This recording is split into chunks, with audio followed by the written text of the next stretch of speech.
السلام علیکم ناظرین، میں ایاز شکیل آپ کی خدمت میں پھر ایک بار حاضر۔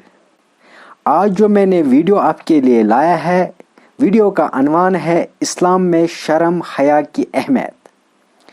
شرم و حیا ہر ایک انسان کے ودیت میں رکھا گیا ہے اور اس کو نکھارنے اور نشو نما دینے کے لیے اللہ تعالیٰ نے اپنے رسولوں کو معبود فرمایا۔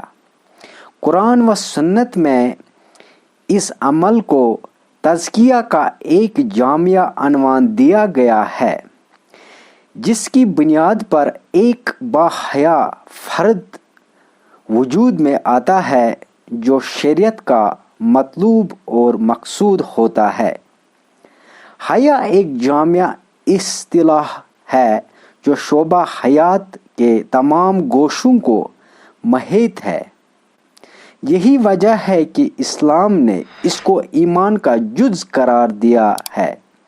اللہ کے رسول صلی اللہ علیہ وسلم نے ارشاد فرمایا، بے شک حیا ایمان میں سے ہے۔ مسلم کی روایت میں حضرت ابو ہریرہ نبی کریم صلی اللہ علیہ وسلم سے روایت کرتے ہیں کہ آپ صلی اللہ علیہ وسلم نے فرمایا، ایمان کے 70 سے بھی زیادہ درجے ہیں اور حیا بھی ایمان کے درجات میں سے ایک ہے۔ یہ اور اسی جیسی دوسری روایت میں بھی حیات کا تذکرہ خصوصیت اور اہمیت کے ساتھ کیا گیا ہے، جس سے اس بات کا بخوبی اندازہ ہوتا ہے کہ اسلام میں حیا کی اسی اہمیت کے پیش نظر ہی اس کا الگ سے تذکرہ کیا گیا۔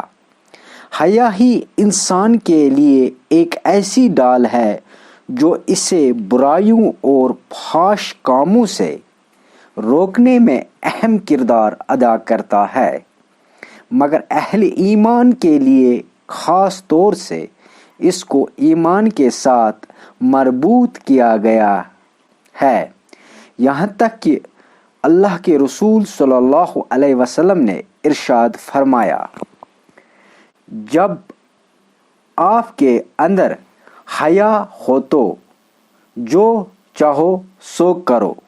باقی وسلام۔